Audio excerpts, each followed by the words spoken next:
We begin this episode by acknowledging the Wurundjeri and Boonwurrung people of the Kulin Nation, the traditional custodians of the land on which we record and share these stories. We pay our deepest respects to their elders, past and present, and recognise the wisdom, connection, and culture that have shaped these lands for thousands of years. As we journey beyond the veil, we do so with gratitude, respect, and an awareness of those who walked before us, honouring their wisdom, their connection to the land, and their stories woven into the fabric of time. May we listen, learn, and tread lightly, carrying forward their legacy with integrity and heart.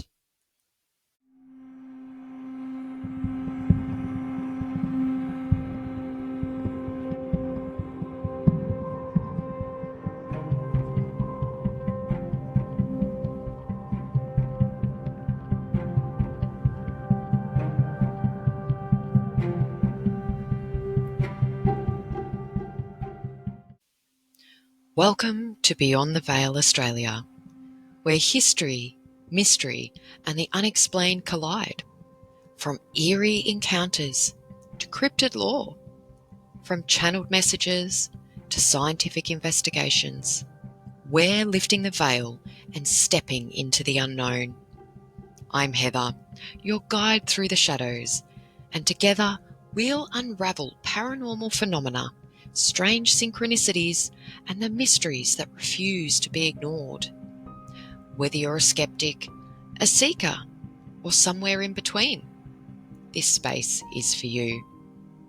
Fasten your seatbelt, expand your thinking, and get ready to cross the threshold with Beyond the Veil Australia podcast. Australia is a land of vast landscapes, ancient histories, and stories that refuse to fade. From colonial ghosts to urban legends, the country holds eerie secrets that linger in the shadows. In this Part 2 episode, we step into the haunted corridors of Australia's past and somewhere beyond, where restless spirits, unexplained phenomena, and chilling encounters await. But first, let's begin with a first-hand ghost story, one that has haunted its witnesses for years. The Phantom in the Quarantine Station, Sydney's most haunted site. Sydney's Quarantine Station, known today as Q Station, sits on the cliffs of North Head, overlooking the harbour. But beneath its stunning views lies a history steeped in tragedy. For over 150 years, this site was a place of isolation, a final stop for thousands of souls who never left. From the 1830s to the 1980s, the quarantine station housed immigrants suspected of carrying infectious diseases, bubonic plague, smallpox, cholera, tuberculosis. Each outbreak brought new arrivals, many of whom never made it past the hospital doors. The tragic history of Q Station. Over 600 recorded deaths, though the true number is believed to be much higher. Mass graves were dug on site, with victims buried quickly to prevent further spread. Disinfection chambers subjected arrivals to chemical showers, causing burns and skin peeling. With so much suffering imprinted in its walls, it's no surprise that the Q Station is considered one of Australia's most haunted locations. And among its many spirits, one figure stands out: the Phantom of the Hospital Wing. This is an eyewitness testimonial, the woman in the hospital wing. Many visitors have reported encounters with a ghostly woman in a long dress, standing silently in the hospital wing. Some say she watches, others claim she reaches out. But one thing remains the same: she vanishes the moment you blink. I was walking through the old hospital wing when I felt it, a sudden drop in temperature. And then I saw her. a woman in a long black dress standing at the end of the hallway. She didn't move. She just stared. The moment I blinked, she was gone. Other paranormal encounters at the Q station. The Gravedigger's Cottage, a dark presence. One of the most feared locations at the Q station is the Gravedigger's Cottage. Though originally built for its doctors, it sits between two cemeteries, earning its ominous name. Visitors report feeling hands wrap around their throats and being pushed down, and even sensing a presence of a man in a black cloak. The shower block with ghostly screams. The old shower block where chemical baths were administered is said to be haunted by the spirits of those who suffered there. Some claim to hear screams, while others feel an unseen force pressing against them. Sydney's quarantine station is a place where history and hauntings collide. Are these spirits echoes of the past, or is something else lingering in the shadows? Would you dare to step inside? Hello, everybody, and welcome back to part 2 of Oh My God, Don't Go In There, our Haunted Locations mini episodes. I should say mini series, not mini episodes. I just wanted to say hello again. I thought rather than doing my little random spiel at the start, I wanted to kind of like jump in and introduce today's topic and throw in a little bit of a spooky story at the start as well, because why not? We're doing haunted locations, so it only seems fair. Today, the day that I'm recording this is actually the day before we get our keys to our new property. So probably by the time this one actually is released, we will have just moved in. So it's been a little bit like all hands on deck, action stations people. For the first time with like moving, I actually haven't packed anything. And I know what you're all thinking. What the fuck? How have you not packed? And for somebody who is an overthinker, an anxious wreck with anything to do with this, surprisingly, I wouldn't say that I'm calm. I just think that I've taken more time to plan out my attack on how I'm going to do this. So basically, I've kind of figured out in my head, okay, so when we get the keys, we're obviously not going to be living there for a couple of days because we'll be moving stuff. So I'm going to move all the smaller stuff. And, I'm sitting there going, okay, which room has the stuff that I can just literally put in the car and just go? And then, like today, once I've finished recording this, I'll probably start working my way around the house and just taking all the art off the walls and stuff like that. Like there's just lots of little things that it's like, I've kind of got like this military precision in my head, and I am that sort of person that will literally like sit there and like plan everything, and I'll be like, right, nobody fuck with my planning. I know exactly how this is going to work, and I just need everyone to stay out of my way. Which is really terrible. But I think, my husband, he'll have tomorrow off, being that we probably won't get our keys until the afternoon. So I think he was just kind of like, look, it could be at 1 o'clock, it could be at 3 p.m., it could be at fucking 5 p.m., who knows? So we've sort of just been like, okay, well, let's just do bits and pieces around that we can sort of gather and get ready to move. I've had this planning in my head. So on Friday, we're going to obviously move all the bigger stuff in like a little moving truck and everything like that. But over the next couple of days, it'll be just getting rid of all the things that technically we don't need for the next couple of days until we're properly in. So feeling a little bit kind of anxious, but more anxious because it's just been such a long time coming. This is our first home that we've purchased. So we've just lived in rental properties up until now. So it's actually like a really big deal for us. It's the first home that we've bought. We're excited to be able to have the opportunity to buy a home and to have that kind of security, I guess.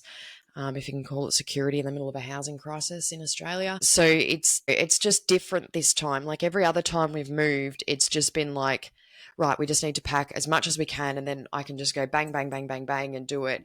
But I don't know, I feel this time is just There's just something different about it. And maybe we've just had this big jump in the timeline, which I know sort of happened, and maybe because, again, it's a different timeline and it's a different kind of experience, maybe that's why we're noticing it. I'm not sure. We did have our final inspection at the property on Friday evening. So obviously, like right before settlement, you do like a final inspection just to check over things and all of that. And so that I used that opportunity. We picked the kids up and we're like, yeah, we'll go in and get to see the new house again, blah, blah, blah. And I sort of had an idea of which room they were going to choose each. And sure enough, they chose that. But I sort of made the point of saying, so which room do you want? Which room do you want?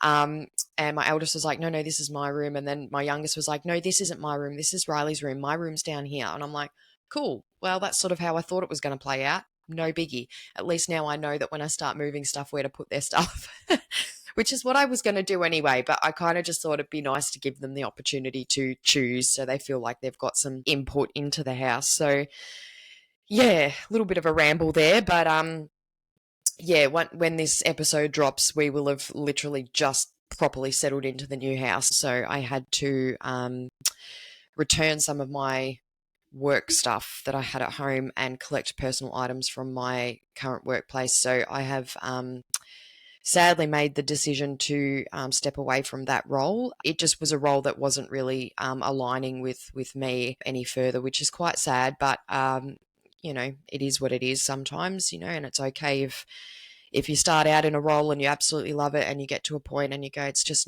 I'm just not aligned with this right now. I went and returned my stuff and picked up my other stuff. I forgot about this little guy, but this is, for those on YouTube, you can see this is my little squishy pumpkin. He's like one of those stress ball things. And I bought him probably around this time last year, which was following the passing of my mother-in-law. And I think the irony of this is that this week would be 1 year since her funeral. There was quite a substantial gap between when she passed and when she had her funeral, just logistical reasons in between all of that. But I remember buying this little pumpkin as a little stress thing just to help me get through each day in between when I was working. And so I called him Salem because, I don't know, it just seemed fitting. People were like, you could call him like Peter Pumpkin. I'm like, no one's going to be afraid of Peter Pumpkin, seriously. So I called him Salem. So I don't know, he kind of looks like a Salem, kind of. So then I sort of made the running joke that I was going to name him Salem, Massachusetts, but then I thought that's a bit of a mouthful, so maybe I won't. But yeah, so he's going to be, I just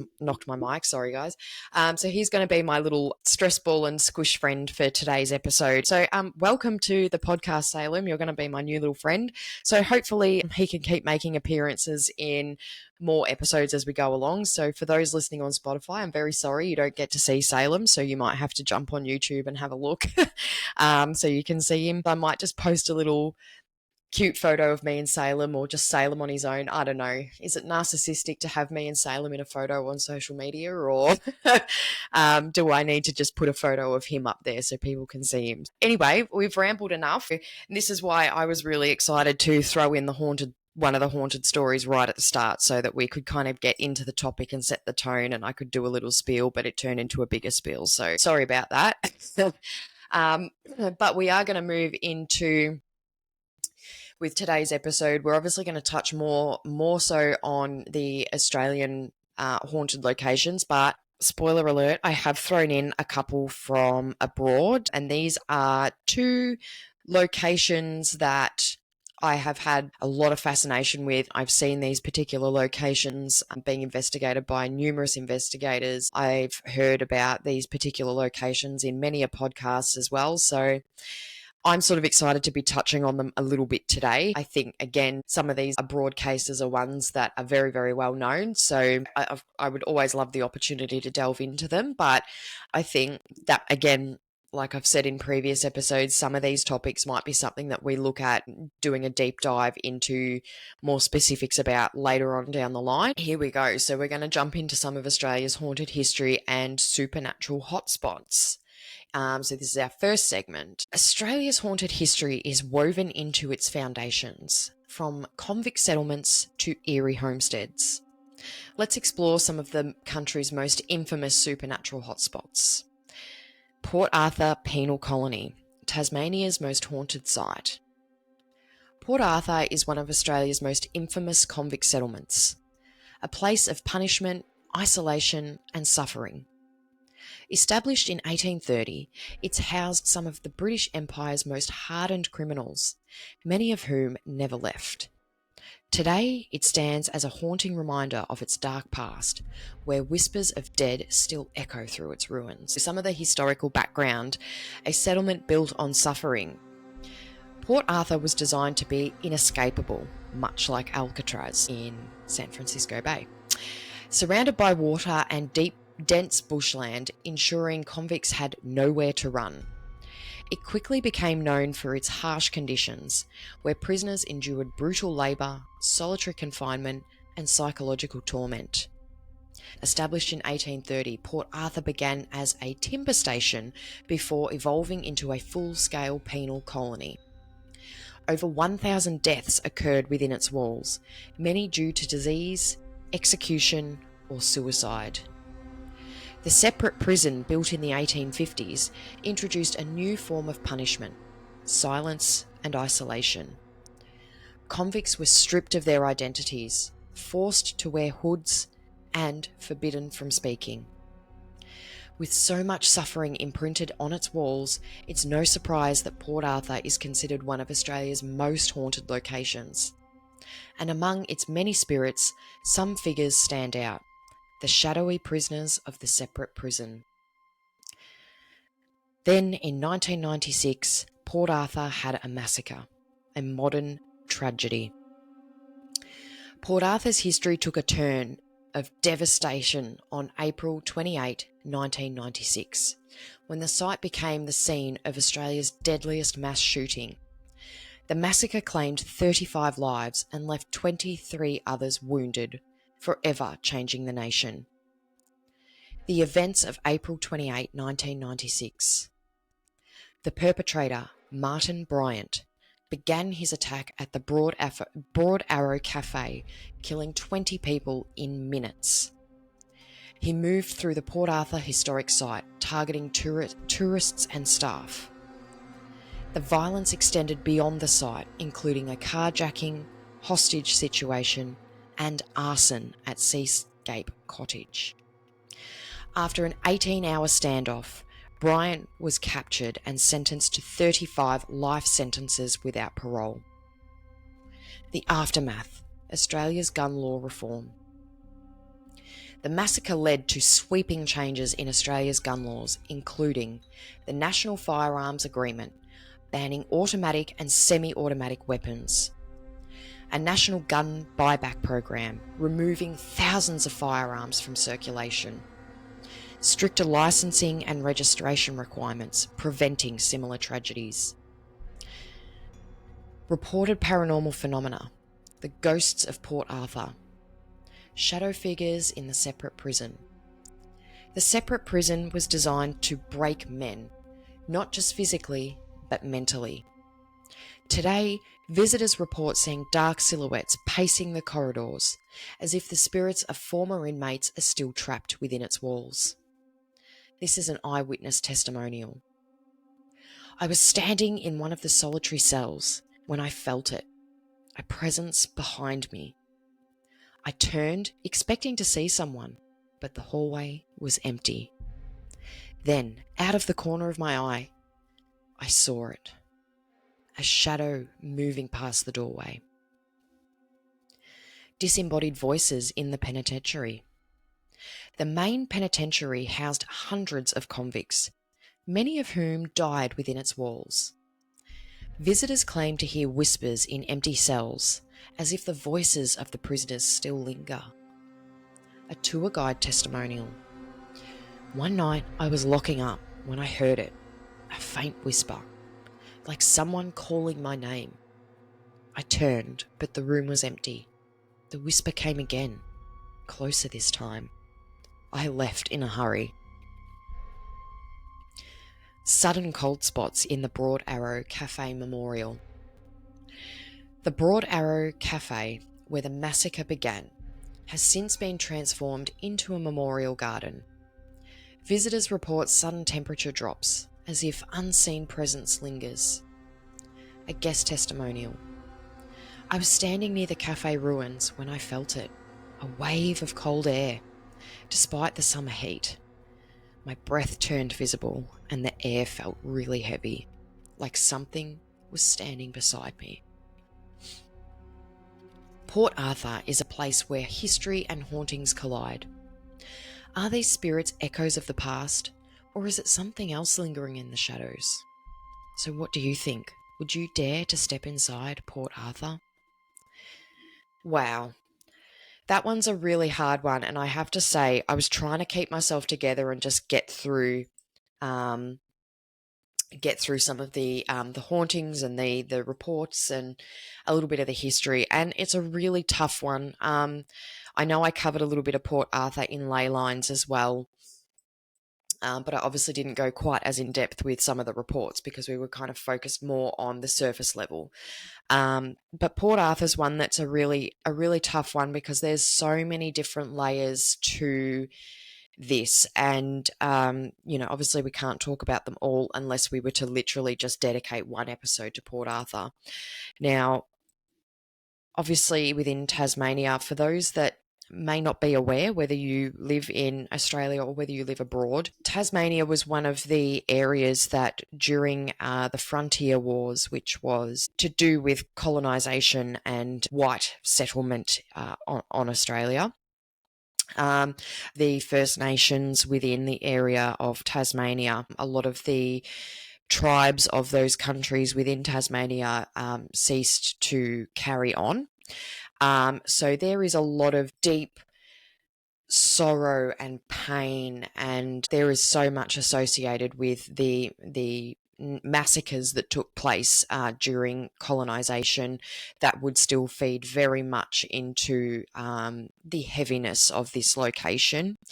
We also have the history with the penal colony, the penitentiary within itself, all of the different things that happened there in terms of the conditions of the settlement, conditions of the prisoners, and the history that goes along with that. And we've also got a lot of limestone in the buildings, which to my understanding holds a lot of residual energy. So not only have you got so much of this trauma in the land from what happened during the frontier wars and colonization, plus the trauma of the prison and the settlement through those years. And then you've got another layer with the 1996 Port Arthur massacres. Now, there was one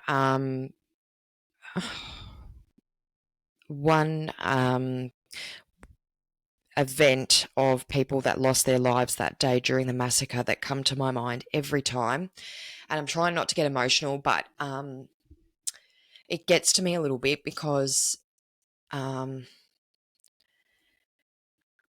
God, I didn't think I'd actually get this emotional about it, but I don't know if it's also because these children that lost their lives there in this particular moment were the same age as me and my sister.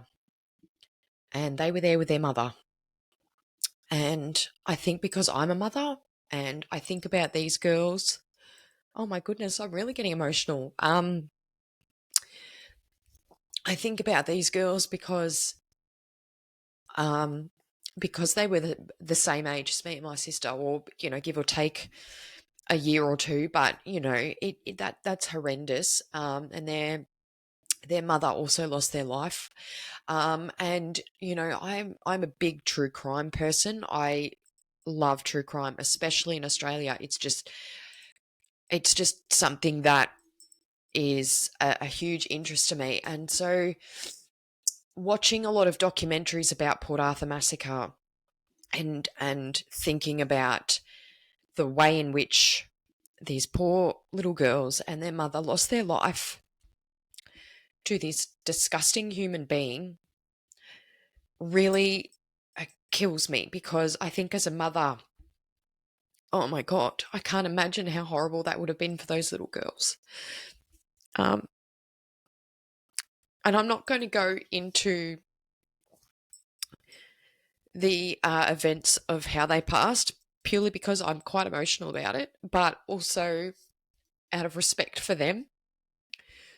I want them to be remembered for being brave and being in a better place now, I hope.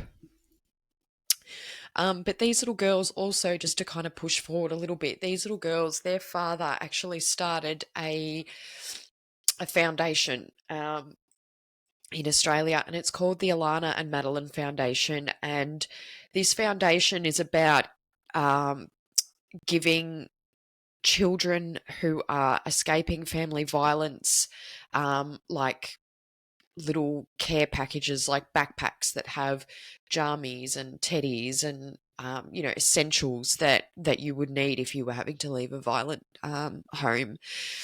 So there is a really positive legacy for them, but oh my goodness, it's really got to me today. But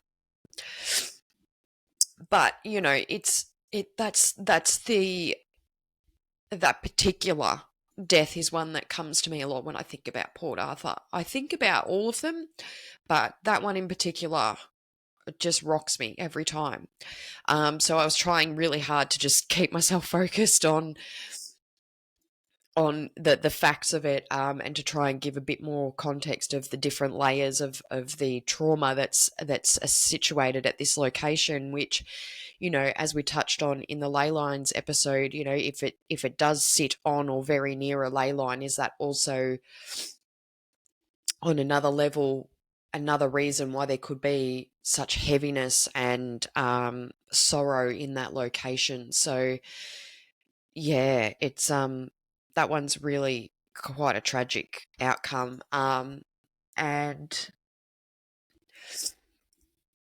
the gun reform that we had from that, I know that people that are abroad that may not have gun laws like we do, they really struggle to comprehend this, but we had that mass shooting, and when our Prime Minister at the time, John Howard, had announced that this was going to take place, I remember my dad telling me stories as I got older, and my dad grew up on a farm, and where we lived was sort of classed as maybe a suburbia, but it was still at that time still kind of more on the outskirts of suburbia, right? So it still had a real kind of more country vibe, and that area where I grew up now is kind of like horse and wine country now. So there's still a lot of farmland and stuff like that as well. But my dad, I remember him saying, oh, I had 3 or 4 guns because he grew up on a farm. He had rifles, he had a shoddy. I don't think he actually kept them in a safe from memory until maybe more time went on. And then I think at that time, obviously, we had the buyback scheme. And obviously, my sister and I were young children at that time. And I think he was more kind of like, well, I'm not going hunting. We don't need it for anything here. I'm handing them in. And I think that was overall the general mentality of a lot of people when we had this gun reform. And for a certain period of my adult life, I lived on a farm, and you could have firearms on a farm because it is a necessity, but you have to be licensed. And I remember when I was living on the farm, I thought, oh, maybe I should go and get my gun license, because if I'm living on the farm at some point, not that I really wanted to, but at some point I was like, I'm probably going to have to know how to use this. And most of the time, guns on farms, yes, you're using them for hunting foxes and vermin and stuff, but most of the time you need to know how to use one in case you need to euthanize an animal. And so that was kind of my thing, where it's like, I don't really want to have to do that, but if push came to shove and it was about no one was around and I had to do it, and to be humane to an animal that may have had an accident or something like that that needs to be euthanized, then I'm going to have to know how to do it. So I really looked into it, and then at one point I think I just kind of went, oh, look, I'll think about it, but I'm not going to go down that road right now. And then as the way that things unfolded, I no longer was going to be living on the farm. So I didn't necessarily need one. But when I was looking at all of the preparation material, a lot of it is so much common sense. And I can see where some people in different countries may feel that their rights are being taken away and things like that. In Australia, it was written into our constitution to have firearms, but we'd evolved, and it took one mass shooting for us to go, we can't afford to have this happen. Yes, people can still have firearms provided that there is a necessary reason why they have them and they must be licensed. And there's certain weapons that you cannot have. And semi-automatic weapons or military-grade weapons were clearly the ones that were no longer going to be used. It's not to say that they're still not circulating because of the criminal underground, but let's not go there. Interesting is that, overall, we've had a really good response to that, and we don't have fear. I mean, we have had youth crime increase a lot in Australia, unfortunately, but it's hard because when there's thefts and break-ins, you obviously want to defend yourself, but we don't need guns to do that here. And I think that's been the thought process of a lot of people. It's just a different experience in Australia around gun control. And it's different for everyone. And some people abroad may be listening are kind of going, yeah, no, I agree with you. I think that's what we need here or we need there or whatever. But, there might be people that don't agree with that, and that's okay. You don't have to agree with me. I'm just explaining what our experience is in Australia and what my thoughts are on it. And I know that my kids are safe. I know that I'm safe. I know that when we go out to a public place, there's no threat there. Anyway, I'm digressing a little bit there. We are now going to move into Sydney's haunted tunnels, so shadows beneath the city. Beneath Sydney's bustling streets lies a hidden world, a labyrinth of tunnels carved through the sandstone, used for military operations, secret transport routes, and even rumoured escape passages. But beyond their historical purpose, these tunnels hold something else. Whispers of the past lingering in the shadows and unexplained phenomena. A little on the historical background. Sydney's tunnels date back to the 1800s, built for various purposes including military defence, water supply systems, and hidden transport routes. Some tunnels were later abandoned, sealed off, or repurposed, but their mystique remains. The Tank Stream tunnels, originally Sydney's main water source, later converted into underground passageways. The St James Street tunnels. Built in the 1920s, these tunnels were meant for railway expansion but were never completed. The fortifications beneath the rocks. Used during wartime, some tunnels were designed as escape routes or ammunition storage. But beyond their historical significance, these tunnels have gained a reputation for something far more unsettling. Ghostly figures, unexplained noises, and eerie sensations. Some of the reported paranormal phenomena. Ghostly footsteps in the St James Station tunnels. One of the most infamous locations for paranormal activity is the abandoned tunnels beneath St James Station. Workers and urban explorers often reported hearing footsteps echoing through the empty corridors. Yet no one was there. An eyewitness testimonial. I was walking through the tunnel when I heard it. Very slow, deliberate, and strong footsteps behind me. I turned, expecting to see someone, but the passage was empty. The sound continued, growing louder and louder and louder. Then it suddenly stopped. Shadowy apparitions. The Tank Stream passage. The Tank Stream, once Sydney's main water source, runs beneath the city. Some sections remain accessible, but others have been sealed off. Those who venture inside report seeing dark shapes moving in the distance. There is also an urban explorer testimonial here. We were filming inside the tunnel when we saw a shadow moving across the wall. At first, we thought it was one of us, but when we checked the footage, the figure was there, but none of us had moved. Sudden electrical failures. The Rocks hidden tunnels.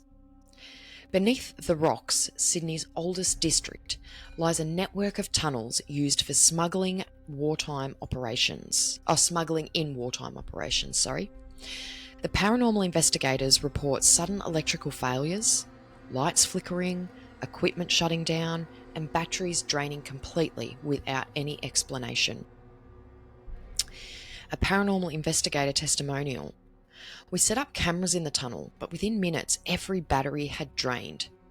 Our torches flickered, and then, for a very brief moment, we saw a figure standing at the end of the passage. That sounds a little creepy. So, Sydney's tunnels hold secrets, some historical, others unexplained. Are these encounters echoes of the past, or is something else lurking beneath the city? That one's kind of cool. I think I mentioned this in one of the ley lines episodes where there was a brief mention about tunnels, and I knew that we had tunnels in Australia, but the only ones that I kind of knew a little bit about was based in South Australia. So I sort of knew of some in South Australia, and a friend of mine and I had sort of briefly talked about it because we were talking about an episode on a podcast. We were talking about some of the stuff that this person was sharing, and my friend had said, oh yeah, I'm pretty sure there's tunnels under this particular area, which is somewhat local to us. And he's like, I know that there'd be something like that, but I think there's a lot of cover-ups about certain tunnels, which would make sense into some of the things that I already know. It's kind of cool hearing more about some of these tunnels where they weren't just used as one thing. There was multiple reported uses for these tunnels, and then having different experiences around those sort of things is kind of cool. I think definitely the tunnels around Australia is probably something that I'm going to have to look into a bit further. This might be one that I rope in a co-host to help me with. The next one we're going to look at is the history of the North Kapunda Hotel, and this is one that I believe, I think it was Night Watchers Paranormal had actually gone in there, and I'm sure there was another paranormal team that had gone into the North Kapunda Hotel, but I'm not entirely sure, but really interesting, so I'm looking forward to jumping into this one a little bit as well. The North Kapunda Hotel opened in 1849, serving miners during the copper boom. Over years, it became more than just a pub. It was a meeting place, a refuge, and, according to some, a house of secrets. Originally named the North Kapunda Arms, the hotel changed ownership multiple times, each era adding to its mystique. Rumoured to have been a brothel, stories emerged of women mistreated within its walls, their suffering leaving an imprint on the building. Underground rooms and hidden passageways suggest that the hotel may have been used for illicit activities. Beyond its history, the North Kapunda Hotel has gained a reputation for something far more unsettling.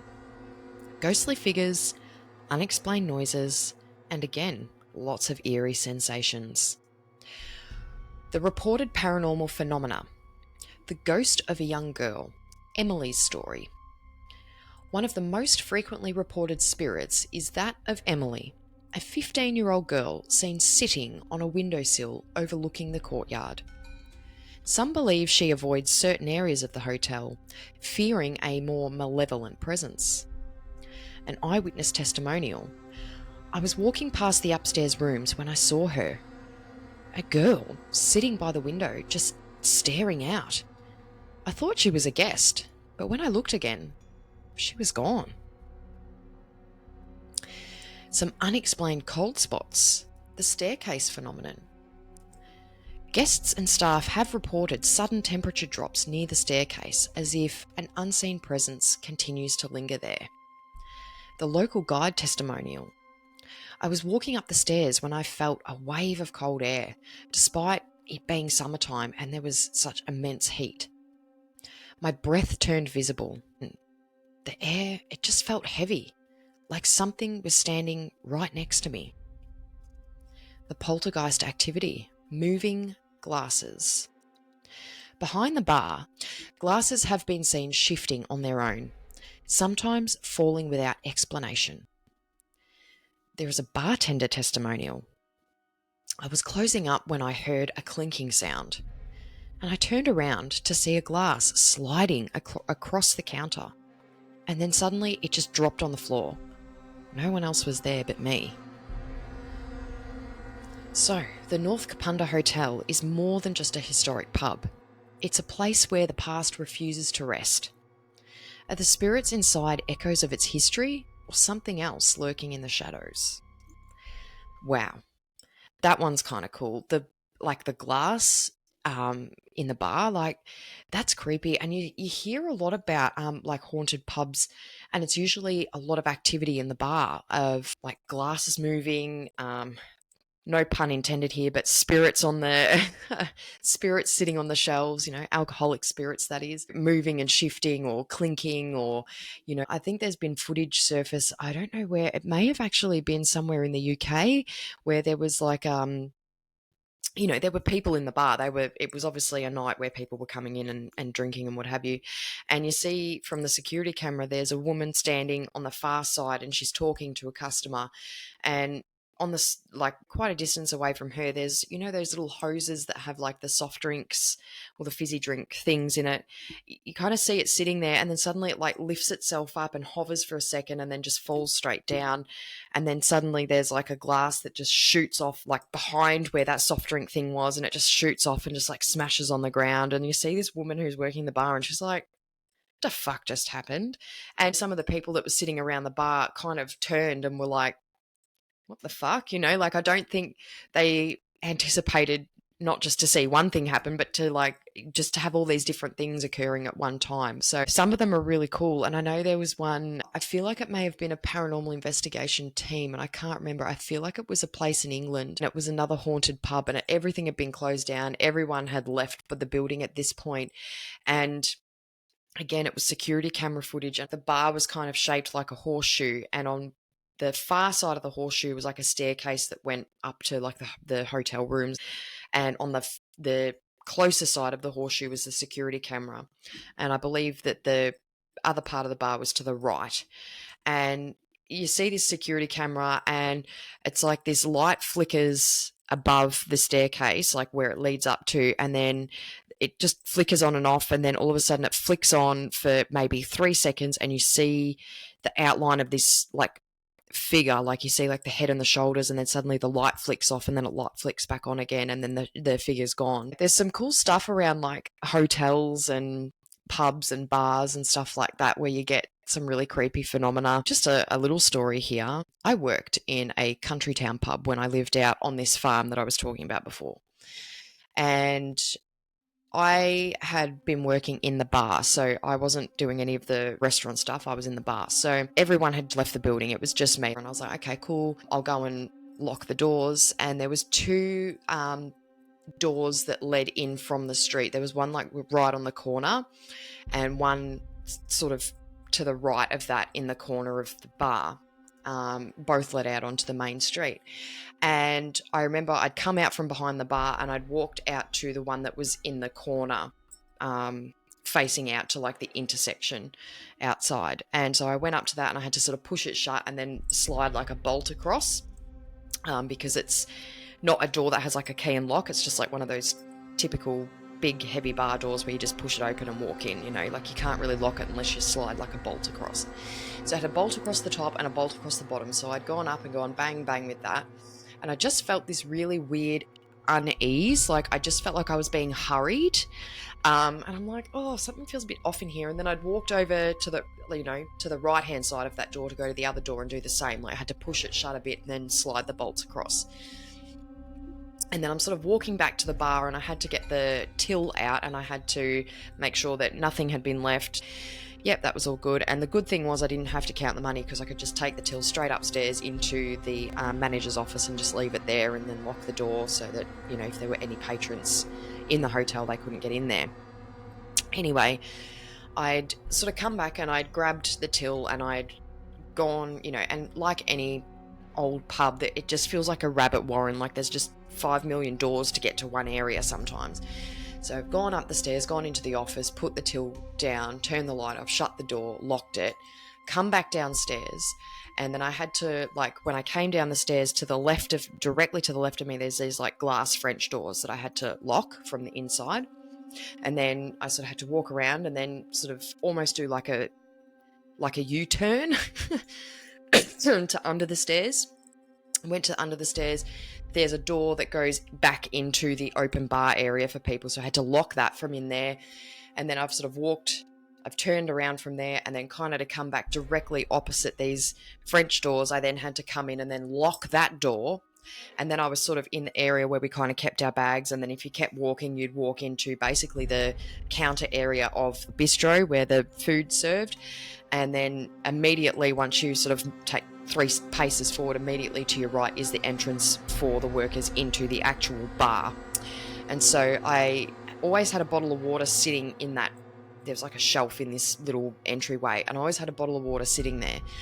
And I went, okay, cool, all of this is locked up. I'll go and check the kitchen and check the back door is locked for that. So then I had to walk back through the service area of the bistro, and then I immediately turn right to go into the kitchen. And I had to walk through the back of the kitchen, go down, 5 steps, and then walk out a bit further, and then go down 7 or 8 steps, and then go and lock the back door. That was locked, no problem. Went all the way back up, and where I'd gone into the kitchen, which brings you back out to that service area for the bistro, if you were literally to go the opposite direction, it takes you down to the basement. So then I had to make sure that the lights and everything were off in the basement. Now, like any basement, it's creepy as fuck. But anyway, went down there, made sure everything was okay, cool, went back up the stairs, and I just kept feeling this sense of like something's trying to push me, like, just come on, hurry up, you've got to get out, you've got to get out. I'm thinking, what the fuck, this is just really, really, there's just something yucky about this. I'm not afraid, but I felt really uneasy.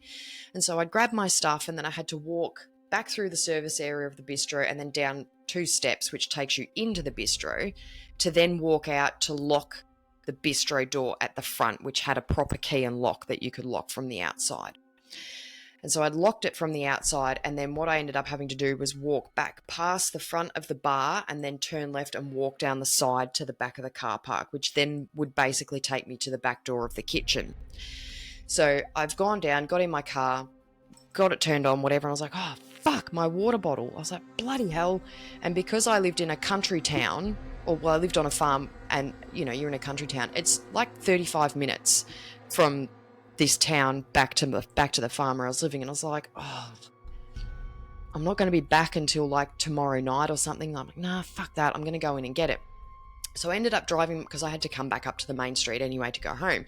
So drove my car back up to the main street and parked directly in front of the pub.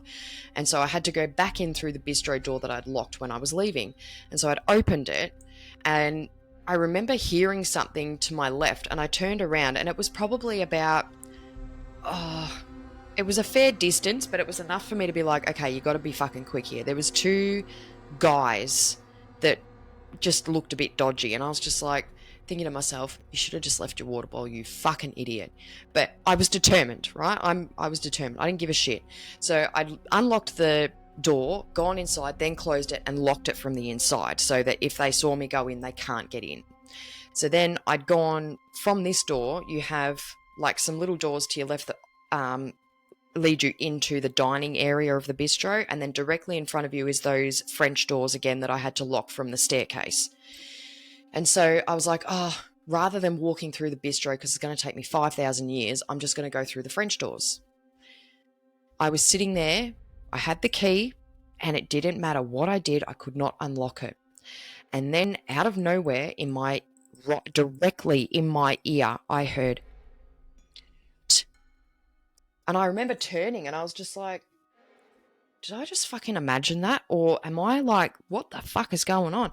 And I thought, and then that sense of unease just really overwhelmed me. And I was like, okay, fuck the French doors, just go back through the bistro and go and get it. So I had to walk back through the bistro, up and around, back up onto the service area, back down the service area to that little nook where I had my water bottle. I grabbed my water bottle, and as I'm walking back out of my big loop that I had to do, there was just this overwhelming sense of being pushed, and like not pushed in a negative way, but just like as if something was flowing behind me going, come on, walk faster, come on, get out. And I remember getting out, and I'd unlocked the door from the inside to go back out to my car, and then I've turned around and I've quickly locked it, and I jumped in my car. And as I was reversing my car back out to drive down, these guys were now almost at the pub, and they were looking sus as fuck. And I'm sort of starting to drive, and I've come up to like a We call them a roundabout in Australia, but it's like a big circle thing where you go around to keep going through a cross intersection. I don't know what they're called overseas, but it's a roundabout in Australia.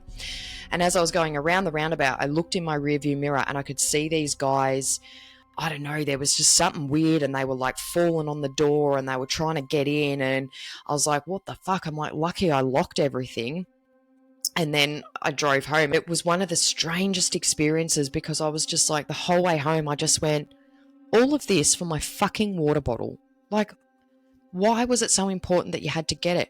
But it was so strange that I'd felt this sense of urgency to get out well before I'd even forgotten my drink bottle. It was like from the moment that last person left and I had to start locking up, there was this sense of urgency. And I don't know if it was maybe a spirit that resided there. I don't ever recall any stories about the place being haunted, but I mean, there were still odd presences here and there, and particularly when you were alone, you sort of felt a bit uneasy or a bit like something was there, but it didn't feel malevolent. It just felt like a feminine presence. It was really quite bizarre. I'll never forget like that audible like right in my ear was just like, it didn't scare me as much. It just kind of startled me where I was just like, I don't know if I just heard that, but it was like that sensation, like my body was telling me, like, this happened, like it's not like you just imagined that. You heard it audibly in the outer ear, and you had this sense of like something was like hurrying you out of there. It was creepy, but so cool. I think about it now. I think I was certainly being protected by something, because maybe that sense of urgency of trying to get me out as quickly as possible was like, get out because there's some not good people and you need to just leave. And then the fact that I'd forgot my water bottle probably proves that I'm like a bit stubborn with things like that. It was almost as if the spirit was just like, you are a fucking idiot, just hurry up because something bad's going to happen if you fucking hang around. I don't know if it was a spirit that lived in that pub, or whether it was maybe just a spirit guide of mine. I kept thinking about it the whole way home, and I remember getting home and thinking, oh, I just can't shake what that was. I couldn't make sense of it. It was really, truly bizarre.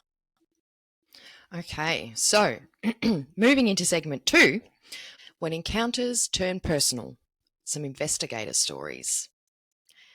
Beyond legends, there are real encounters, stories from paranormal investigators who have stepped into some of the world's most haunted locations.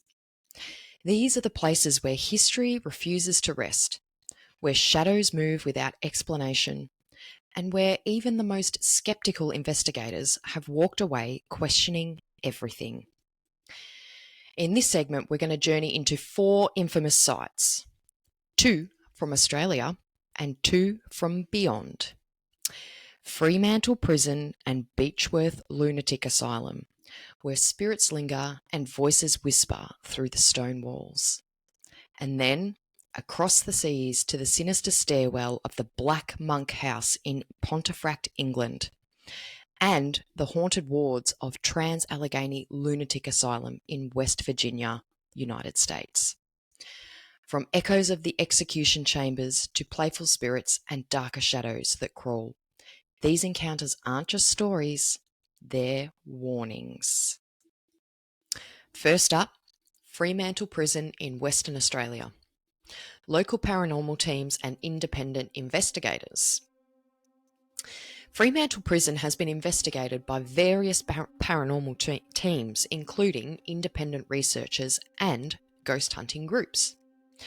Many investigators report shadow figures, unexplained voices, and sudden temperature drops in the prison's chapel and execution chambers. While there isn't a single dedicated team for Fremantle, numerous ghost tours and paranormal events are held at the site. Conducted by the University of Western Australian researchers, this project explored Fremantle Prison's historical and paranormal significance. Investigators reported unusual EMF fluctuations in the chapel and execution chambers. Infrared cameras captured unexplained shadow movements in the solitary confinement cells. The Lady in Black, the chapel apparition. Fremantle Prison, built in 1855, was a place of punishment, isolation, and execution. Over its 136 years of operation, it housed thousands of convicts, many of whom never left. But among its many spirits, one figure stands out: the Lady in Black. An investigator testimonial. We were inside the chapel when we saw her, a woman dressed in black, standing near the altar. At first, we thought she was part of our tour, but then she faded, like right in front of us. Some of their findings: the EVP analysis. There's been reports of a faint whisper recorded near the altar saying, "I am here." There's been EMF spikes of unusual energy fluctuations detected in the chapel. There's been sudden cold spots recorded near the pews. And, of course, there's been unexplained voices. There's been conversations in empty cells. The prison's main cell block is notorious for eerie encounters. Visitors report hearing voices, conversations between unseen figures, murmurs in the darkness, and even laughter echoing through the empty corridors. That's not creepy at all. Another investigator testimonial. We set up audio recorders in the solitary wing. When we played back the footage, we heard two voices talking, though the room had actually been empty. One voice whispered, "They don't know I'm here." Ooh. Some of the findings in the solitary wing include clear conversation between two unknown voices captured on EVP playback.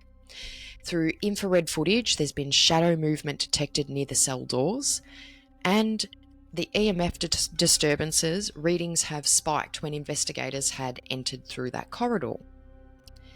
The execution chambers. Between 1888 and 1964, Fremantle Prison carried out 44 executions by hanging. Some say the spirits of the condemned still linger, trapped in the place where they took their final breath. An eyewitness testimonial. I was standing near the gallows when I felt a wave of cold air, and the room felt really, really heavy. I felt as if something was watching me, or was it standing beside me? Ugh, creepy. All right, Beechworth Lunatic Asylum in Victoria. Beechworth Lunatic Asylum, built in 1864, was once home to over 1,200 patients. Many never left. Some were subjected to brutal treatments, electroshock therapy, isolation, and even lobotomies. Today, the asylum stands as one of Australia's most haunted locations. We have an investigator testimonial. We were walking through the abandoned wards when we saw a shadow move across the hallway.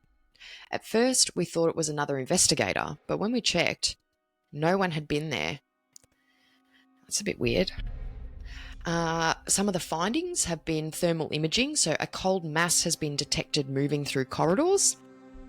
Motion sensor activation, this has been triggered without any possible presence. And we've also had a spirit box response saying, "Help me." Disembodied screams, the echoes of the past. Some say that the spirits of former patients still linger, their voices trapped in time. Visitors report hearing screams, like anguish cries that seem to come from nowhere. Another investigator testimonial. We were inside the electroshock therapy room when we heard a scream, just so sharp and sudden. It only lasted for a few seconds, but the air changed and it felt charged, like something weird had just happened.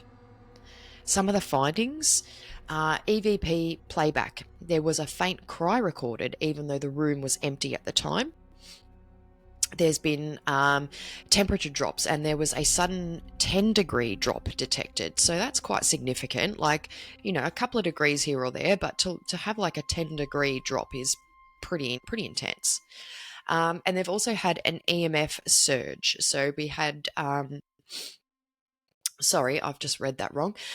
They've had spiked readings near the old equipment. So it doesn't really kind of go into much detail there, but basically there's been readings that have been kind of measured against anything that was like old equipment within the area. So it could be like a patient trolley or something like that. Objects moving on their own, doors that slam. Beechworth's abandoned halls hold more than just memories. Some say spirits here are restless, making their presence known in unsettling ways. Another testimonial. We were standing in the main corridor when the door slammed shut, on its own, out of nowhere. We checked and there was no wind, there was no draft, just silence. And then the door creaked open again. Ugh. It's weird when you hear that because, some of these doors that you hear slam, they're heavy fucking doors, like especially in like an asylum or a prison. Like they're not, like those doors are fucking heavy, man. Like for it to like slam shut, but like hearing it slam shut's kind of creepy. But like when you hear it just like slowly open, it's like, oh God, something's going to happen. We're going to look at the Black Monk House in Pontefract, England.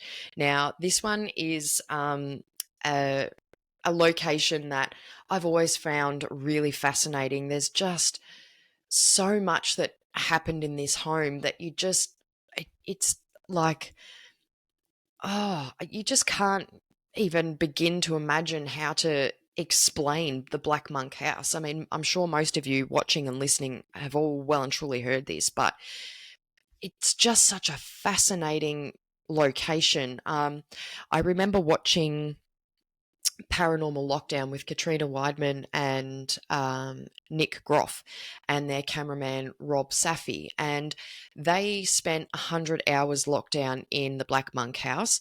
And what I found really cool was that they actually had their cameras all synced up like together, so like they'd all have a camera each and they could all be standing there having the conversation, and they're all filming each other, and then they'd have like their, I think they called them lock-off cameras or whatever, like just the stationary cameras set up in various places of the house. So like they could be in one spot having a conversation about something or trying to communicate with anything that's there. And on the lock-off cameras, it'd show you like the timestamps of when this was all happening and some of the stuff they'd capture. And I think Most Haunted had actually done it as well. And I can't remember if it was Most Haunted or Paranormal Lockdown, but there was suddenly one of those, like a knife, you know, like the knives from the knife block in the lounge room, and suddenly it was like wedged between the two cushions, and you saw whoever it was like panning around doing something, and then they heard this sound and you see the camera kind of come back and they're like, what is it, and it took them like 5 minutes to figure it out, and suddenly they've just seen this knife like lodged in the two cushions on the chair. It's one thing to have like objects thrown, but for it to be a knife, like that could kill someone. I'm not going to obviously deep dive into this, but just some of the things that I've been able to find on it, which I'm sure most of you already know, but I had to throw it into haunted locations because it's such a great location to learn about. But there has been a lot of local paranormal teams and independent researchers that have attended this place. 30 East Drive, as its actual address, has drawn ghost hunters, psychics and skeptics from across the UK and the world. Investigators report violent poltergeist activity, including objects being thrown, physical attacks and chilling apparitions.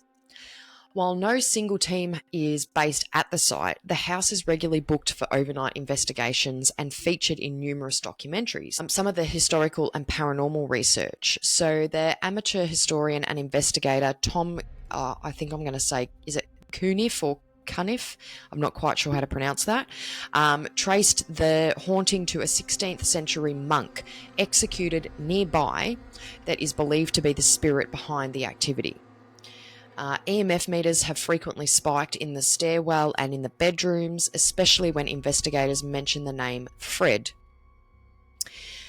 Infrared footage has been captured with shadowy figures moving across rooms. Temperature sensors record sudden drops and sometimes again over 10 degrees Celsius in seconds. The hooded figure, the Black Monk manifestation. At first glance, 30 East Drive looks like any other suburban home, but inside, it's a different story. The Pritchard family moved in during the summer of 1966 and were met with something far from ordinary.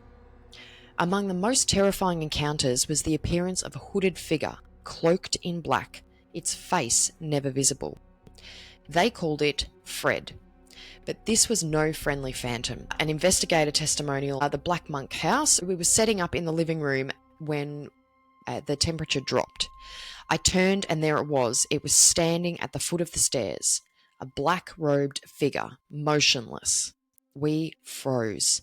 Then the lights in the entire house blew out and the EMF meter went wild. That does not surprise me.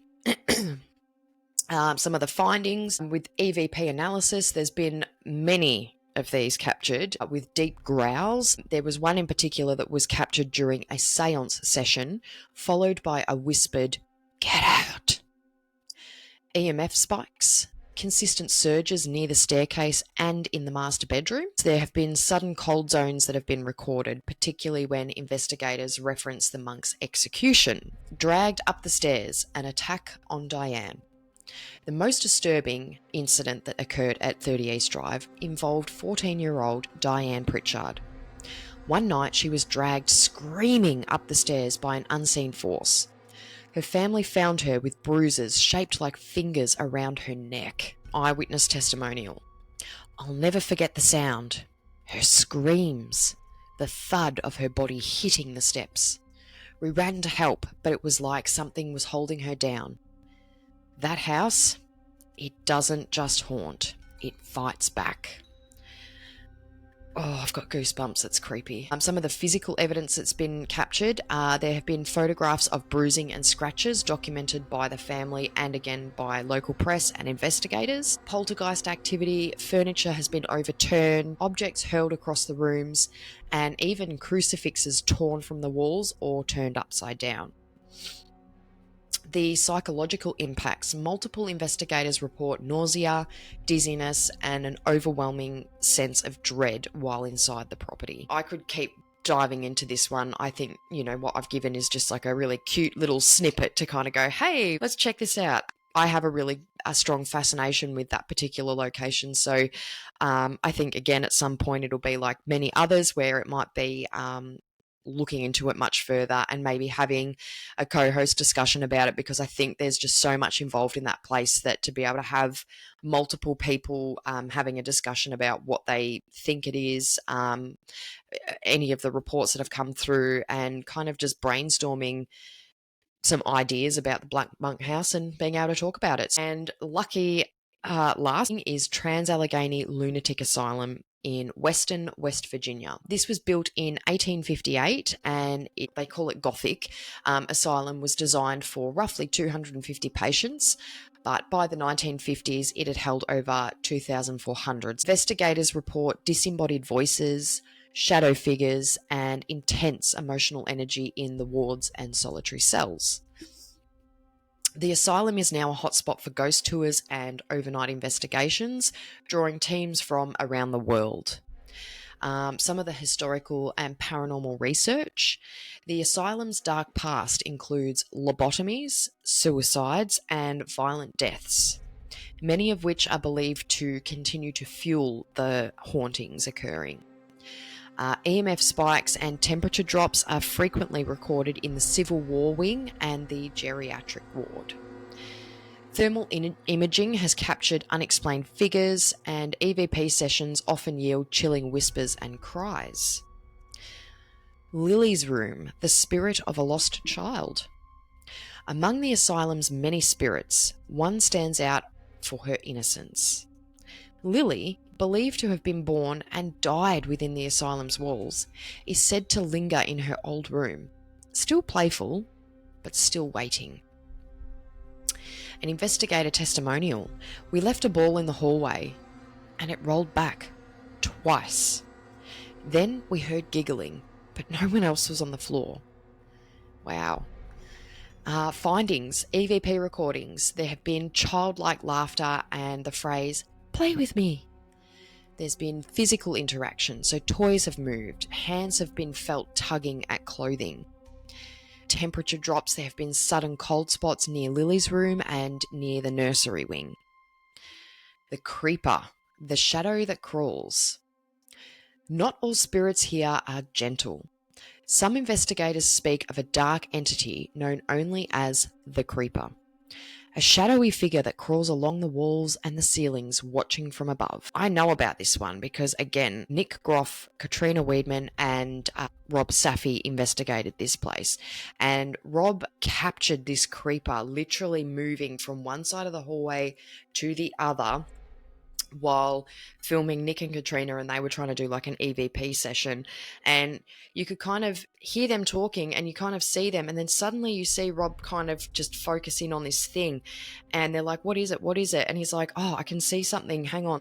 Anyway, they came back, and because they had other cameras, they ended up doing like a live review of it then and there, and they saw this creeper creeping along, like slithering and crawling and just moving from one side to the other. But it wasn't fast. It was like creepy and slow and deliberate, and that was really, really crazy. So that one, that one's really cool. I think that's one of the best forms of evidence that I've seen of things like that, where they creep around and lurk. It was just phenomenal. Another eyewitness testimonial where they've seen the creeper, and they've said, I saw something out of the corner of my eye.